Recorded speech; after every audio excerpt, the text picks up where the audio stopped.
Let me tell you something right now. If you don't hear anything else I say today, hear this: a man always comes back when a woman finally chooses herself.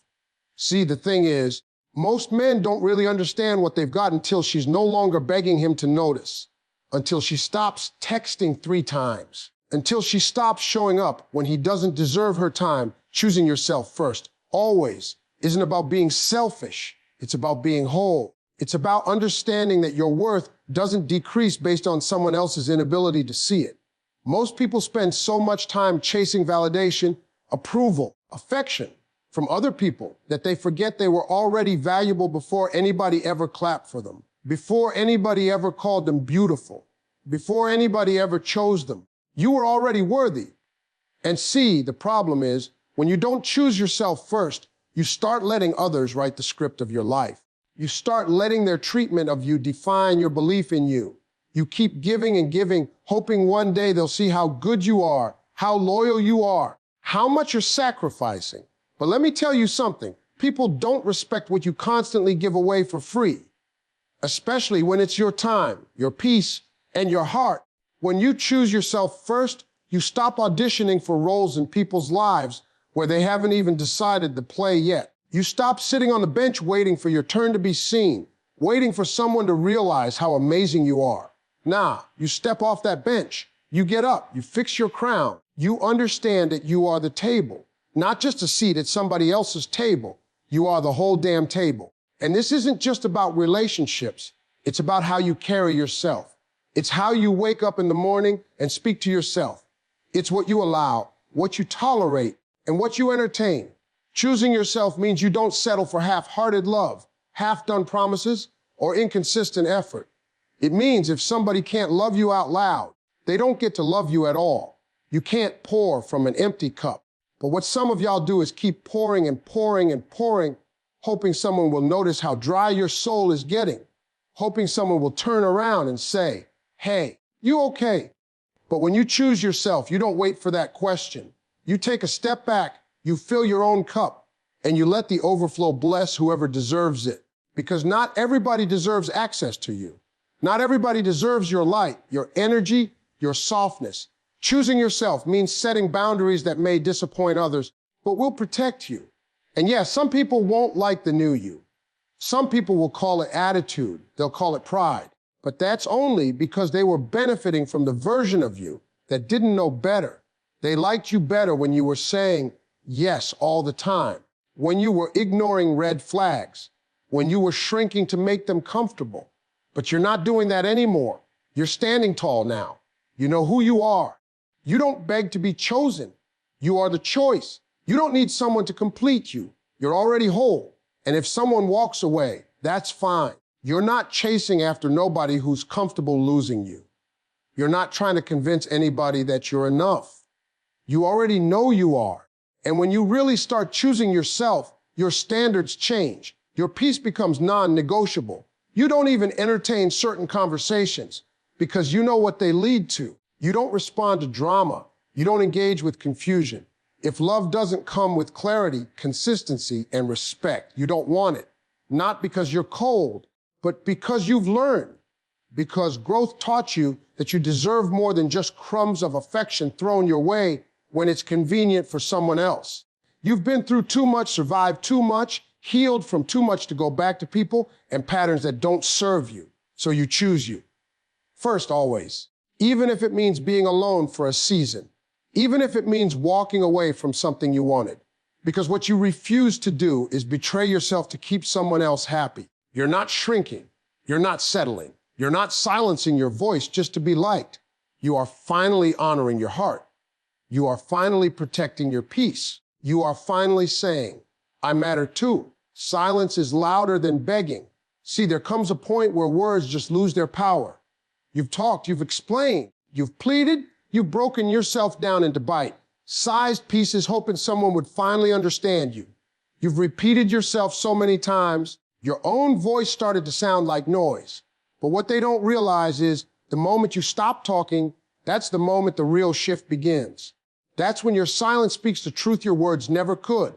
Because silence isn't weakness. Silence is strength. It's control. It's clarity. It's you choosing your peace over your need to be understood. Some people will only hear you when you stop talking, when you stop trying to prove your worth, when you stop chasing after closure, after apologies, after explanations that were never coming anyway. Because begging someone to care, begging someone to treat you right, begging someone to change, that's not love. That's desperation. And when you truly know your value, you stop performing for love like it's something you have to earn. You don't have to convince someone to stay. If they can't see your worth, if they can't match your energy, if they keep playing games with your heart, then the silence becomes your boundary. It becomes your protection, because silence doesn't lie. Silence says, I'm done repeating myself. Silence says, I've said all I needed to say. Silence says, if you didn't listen before, then maybe you'll hear me now, not my voice, but with my absence. And let's be real, some people only understand the language of silence. They don't take you seriously until you stop texting first, until you stop answering late night calls, until you stop showing up when they never really showed up for you. That silence hits different when they realize they no longer have easy access to you. When you stop being available every time they feel like checking in. When you stop being an option they can pick up and put down at will. That silence becomes deafening. Begging, explaining, chasing. It drains you. It chips away at your self-respect. And slowly, it teaches the other person that you'll always be there no matter how little they give.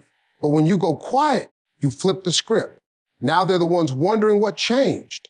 Now they're the ones feeling uneasy. That silence makes them reflect in a way your words never could. Not because you were wrong, but because you finally stopped fighting for someone who wouldn't even meet you halfway. You don't owe anyone repeated explanations. You don't have to keep proving that you're good enough. You don't have to raise your voice to be heard. There's power in walking away. There's power in letting your silence do the talking. Sometimes the best thing you can say is nothing at all. And this isn't about games. This isn't about manipulation. This is about dignity. This is about drawing the line and saying, I've done my part. Now it's on you. It's about knowing when your efforts are no longer being respected, when your love is being taken for granted. And instead of turning up the volume, you just mute the noise. You reclaim your energy. You sit with yourself. You let them wonder. You let them feel your absence. Because silence has a way of it showing in places where noise used to be ignored. When someone gets used to you always reaching out, always fixing things, always making excuses for them, they start thinking they can keep falling short. But when you stop, when you go quiet, that silence becomes a mirror. It reflects back to them the emptiness they created, the void they left, the conversations they avoided, the apologies they never gave. People notice silence. They may pretend they don't, but they do, especially when they're used to your presence being a guarantee, when they're used to you giving chances without consequence. But the day you stop begging, but the day you stop forcing it, is the day they feel the full weight of your absence. So instead of raising your voice, raise your standards. Instead of repeating yourself, retreat to your peace. Let your silence speak your truth. Let it say everything your words have already screamed 100 times. Let it remind them that you were never the problem. You were the one holding it all together. And now that you're quiet, maybe they'll finally listen. Confidence is the ultimate attraction. Not the clothes you wear, not car you drive, not the makeup, the shoes, or the bank account. Those things catch attention, sure. But confidence keeps it. Confidence is magnetic. It's that unshakable energy that walks into a room before you even say a word. It's not about being loud or flashy or trying to be seen. It's about knowing you don't have to be. You're not asking for validation. You already validated yourself before you walked out the door. Confidence comes from within. It's that quiet calm that says, I know who I am. It's that posture that doesn't shrink to fit into places you've outgrown. It's walking with purpose even when your heart is still healing. Confidence is what turns heads long after the looks fade, because people feel it. They feel when you love yourself. They feel when you're not afraid to stand alone. And it's that kind of energy that draws in the right people and repels the wrong ones. And here's the thing. Confident people aren't perfect, and they don't pretend to be. They just stop hiding. They stop waiting for someone to give them permission to shine. They stop comparing, competing, and chasing. They stop making themselves smaller so someone else can feel bigger. They speak with intention, move with purpose, and live in alignment with their values. Confidence is attractive because it signals security. It says, I know who I am, and I'm good whether you like it or not. That energy makes people curious. It makes people respect you before they even know your name. And when you're in a relationship, confidence is the glue that holds your dignity in place. You're not afraid to walk away if it costs you your peace. You're not afraid to speak your truth, to ask for what you need, or to set boundaries, because you're not operating from fear. You're operating from self-respect. A lot of people try to substitute attention for confidence. They post, they show off, they try to get likes, comments, but none of that fills the void. Confidence doesn't need to be seen to feel worthy. It's not a performance.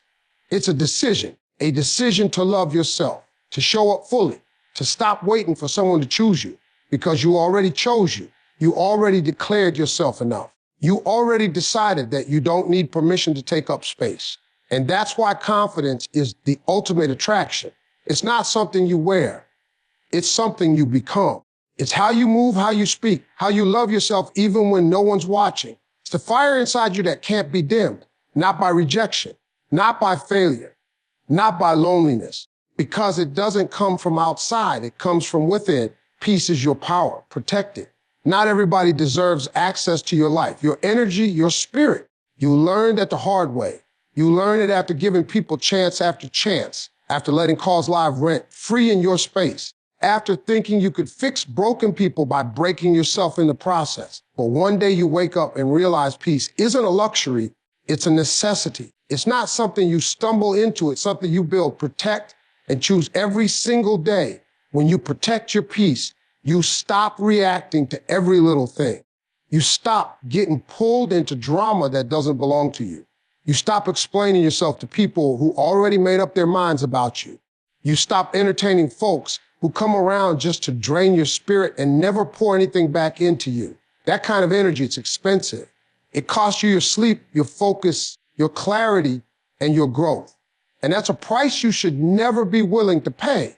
Peace doesn't mean everything in your life is perfect. It means you're no longer available for things that disrupt your soul. It means you've learned to be okay with silence, with stillness, with being alone if it means being whole. Because too many people stay in loud, toxic situations just to avoid being lonely. But loneliness doesn't come from being alone. It comes from being with people who make you feel unseen, unheard, and unvalued. Protecting your peace means you'd rather be alone than in bad company. When you start putting peace first, everything changes. Your standards get higher. Your tolerance for nonsense gets lower. You don't argue with people who are committed to misunderstanding you. You don't respond to disrespect with more chaos. You respond with distance. You don't let your emotions be controlled by people who haven't earned your trust. You start taking control of your reactions, your boundaries, your time. You realize that not every invitation needs a yes. Not every insult deserves a clapback, and not every call should be answered. Protecting your peace is saying no without guilt. It's canceling the plans when your spirit says rest. It's walking away from the relationship that's been draining you for years. It's letting go of people you love because they refuse to grow, refuse to heal, refuse to stop hurting you. It's cutting the cord with patterns that don't serve your future, even if they're comfortable. It's making your mental, emotional, and spiritual health a top priority, no matter who doesn't like it. Peace is not passive. It's not just meditating and lighting candles and pretending everything is fine. Peace takes work. Peace means healing your triggers so you're not always in survival mode. Peace means learning how to communicate without yelling, how to walk away without making a scene, how to forgive up without letting people back in who don't deserve access. Peace is emotional maturity. It's learning how to keep your soul intact in a world that constantly tries to tear you apart. And peace makes you powerful because it puts you in control. When you have peace, you make better decisions. You think clearer. You move with intention instead of reaction. People can't bait you into chaos when you're anchored in peace. They can try, but you don't bite. Because your energy is too valuable to waste on battles that don't build you. That's why people with real peace don't chase, they don't beg, they don't engage in nonsense. They protect what they've built. They protect their inner world like it's sacred, because it is. People might not understand your boundaries when you start protecting your peace. They'll say you've changed. They'll call you distant, cold, selfish, even. But that's only because they were used to having unrestricted access to you, to your time, to your kindness, to your emotional labor. And now that you've closed the gate, they're uncomfortable. Let them be. Peace isn't about pleasing people. It's about being true to yourself. It's about walking away from anything that makes your spirit heavy. It's about knowing your worth so deeply that you refuse to let anyone take you out of character. Your peace is your responsibility. No one else is going to guard it for you. Not your partner, not your friends, not your job, not your family. You have to be the one to say, this isn't good for me, and walk away. You have to be the one who chooses calm over chaos, growth over comfort, self-respect over people-pleasing. Because when you're at peace, you glow different. You love better. You move smarter. You become untouchable in the best kind of way. Stop chasing, start growing. There's something powerful that happens when you shift your focus from chasing people to working on yourself. Because when you're constantly chasing, you're operating from lack. You're moving from a place that says, I need something outside of me to feel whole, to feel worthy, to feel loved. But the truth is, the more you chase, the more you shrink. The more you chase, the more you put your value in someone else's hands. You become a passenger in your own life, hoping someone else will take the wheel and lead you somewhere meaningful. People can feel it when you're chasing. They can feel that anxious energy, that desperation, that hunger to be wanted. And for some, that becomes a game. They start giving you just enough to keep you hanging on, but never enough to truly satisfy your heart. That breadcrumb love, that almost relationship, that emotional roller coaster, it keeps you distracted. It keeps you stuck. You're so focused on them that you forget who you are without them. But when you stop chasing, everything changes. You stop waiting for someone else to choose you, and you start choosing yourself. You take all that energy you were giving away and start investing it back into your growth.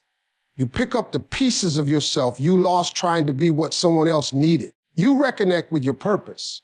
You stop wondering if you're enough for them, and you start becoming enough for you. Growth isn't always pretty. It's not always comfortable. It means sitting with the silence instead of trying to fill it with someone who doesn't value. It means facing your own insecurities head on, not masking them with attention or shallow affection. Growth requires reflection. It demands accountability. You start asking yourself the hard questions. Why did I chase them? Why did I settle for less? What part of me felt unworthy, and how can I heal that? When you're growing, you're not better. You're better. You don't wish harm on the people who didn't see your worth. You just outgrow them. You evolve past the version of yourself that thought that kind of love was enough. You stop needing closure from people who were never open to begin with.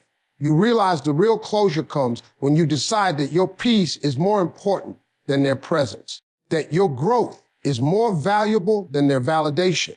And as you grow, your standards change. What you used to tolerate becomes unacceptable. You no longer get excited by the same patterns. You stop trying to force connections that don't align with where you're headed. You want more, not more in quantity, but more in quality. You want depth, consistency, emotional safety. You want someone who sees your value without you having to perform for it. And if that means being alone for a while, you're okay with that, because alone doesn't scare you anymore. Stagnation does. Growth teaches you patience. You stop rushing into situations just to fill a void. You start trusting that what's meant for you will align with your peace, not disturb it. You focus on your goals, your healing, your elevation. You build a life so full that love becomes a bonus, not a lifeline. You surround yourself with people who reflect the love you've been giving out for free. People who pour into you the way you pour into them. When you're growing, your confidence comes back. Not the kind of confidence that's loud or showy, but the kind that's rooted. The kind that doesn't need to chase because it knows what it brings to the table. The kind that walks away when energy doesn't match. The kind that attracts instead of chases. Because growth makes you magnetic. You stop trying to be chosen and you become undeniable. And the irony is, the moment you stop chasing, the same people you were running off to try to come back. They start noticing your glow, your peace, your power. But now you see them clearly. You're not the same person who needed their attention to feel worthy. You've grown. You've leveled up. You're no longer impressed by the bare minimum. You're not waiting on anyone to complete you because you've done the work to complete yourself. Growth is a choice. Every day, you get to choose between chasing something temporary or building something lasting within yourself. You get to decide whether you'll keep repeating old cycles or step into the version of you that doesn't beg, doesn't force, doesn't chase. You get to be the person who turns pain into power, silence into strength, and heartbreak into healing. Because the moment you stop chasing is the moment you start growing. Healing is your responsibility, not because it was your fault, not because you deserved the pain, but because carrying it forever will only poison your future. People hurt you, they left without explanation. They played with your feelings, manipulated your kindness, and walked away like it meant nothing. And while none of that was okay, holding on to that pain and dragging it into every new chapter of your life only gives their actions more power than they ever deserved. Healing isn't about excusing what happened. It's about refusing to let it define you. You can't wait for an apology to start healing. Some people will never acknowledge what they did. They'll rewrite history to avoid accountability. They'll move on like didn't leave destruction behind. And if you're waiting for closure from them, you'll stay stuck in a story that no longer serves you. Real closure comes from within. It comes when you decide that your peace matters more than understanding why someone couldn't love you right. It comes when you stop replaying the past and start focusing on who you're becoming. Healing isn't pretty. It's not a straight line. It's messy, uncomfortable, and at times it feels like you're breaking even more. But that's part of the process. You can't heal what you refuse to feel. You can't move on while still pretending it didn't hurt. Healing requires honesty. It means facing the truth you tried to avoid. It means acknowledging the way you abandoned yourself trying to keep someone else around. It means admitting where you ignored red flags, where you settled, where you lost your voice trying to be chosen. And healing doesn't mean you forget. It doesn't mean you pretend like it never happened. It means you remember without reliving. You look back without drowning. You take the lesson, but you leave the weight, because pain can either shape you or shatter you. It depends on what you do with it. You can let it harden you, make you bitter, make you build walls so high no one can reach you. Or you can let it soften you, deepen your empathy, sharpen your wisdom, and remind you that you deserve more. When you take responsibility for your healing, you stop blaming others for your peace. You stop expecting someone to come fix what they broke. You stop looking for love to fill the cracks in your heart. You realize that healing is an inside job. No one can do it for you. You have to sit with the pain, the questions, the guilt, the grief. You have to forgive, not because they deserve it, because you deserve to be free. Forgiveness doesn't mean reconnection. It means release. And sometimes healing means outgrowing people. The ones you used to vent to, the ones who fed your brokenness but never supported your growth. Sometimes healing means disappointing others because you choose yourself. It means setting boundaries where there used to be open doors. It means being okay with not being the version of you they were comfortable with. Growth will make you unrecognizable to people who only knew you when you were wounded. Healing changes your standards. Once you heal, you don't tolerate the same things. You don't chase temporary comfort. You don't confuse attachment with love. You don't try to fix people who show you they don't want to be fixed. You stop arguing with people who are committed to misunderstanding you. You stop begging for the bare minimum. Healing teaches you how to be whole on your own so you don't lose yourself in the process of loving someone else. And healing is daily work. It's not one big moment. It's small choices every day. Choosing not to text them, choosing to go to therapy, choosing to rest instead of numb, choosing to walk away instead of beg, to choosing to believe that better is coming even when it's hard to see. Healing is choosing yourself over and over until you become the person who no longer identifies with the pain. The most powerful thing you can do is to become the version of you that pain tried to kill, to build a life so full, so rich, so peaceful that the person who once cried themselves to sleep becomes a memory, not a reality. You're not broken, you're rebuilding. You're not lost, you're evolving. And while healing doesn't mean you'll never hurt again, it means you'll never be controlled by that hurt again.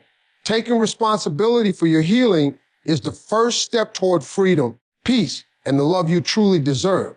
Communication is the bridge that connects two hearts. Without it, even the strongest feelings can get lost in translation. You see, love isn't just about the grand gestures or the chemistry. It's about the conversations, the honesty, the willingness to show up and be seen. Too many relationships fail not because the love isn't there, but because the communication broke down. Words went unsaid. Feelings were bottled up. Assumptions took the place of truth. Effective communication starts with listening, not just waiting for your turn to talk, but really hearing what the other person is saying. When you listen, you validate their experience, their feelings, their perspective. You show that you value them enough to understand them. When people feel understood, walls come down, trust builds, connection deepens. It's like you're speaking the same language without even trying. But listening alone isn't enough. You have to be willing to be vulnerable, to express your truth, even when it feels risky. Saying what's on your mind, sharing what's in your heart, admitting when you're hurt or confused. That's where real connection lies. It's uncomfortable, yes, but it's necessary, because hiding your feelings or pretending everything is fine only creates distance. It builds silence where there should be conversation. It plants seeds of resentment where there should be understanding. Communication also means being clear and direct. No guessing games. No hoping they'll read your mind. No passive-aggressive comments disguised as jokes. When you say what you mean and mean what you say, you create space for honesty. You give the other person a chance to respond authentically.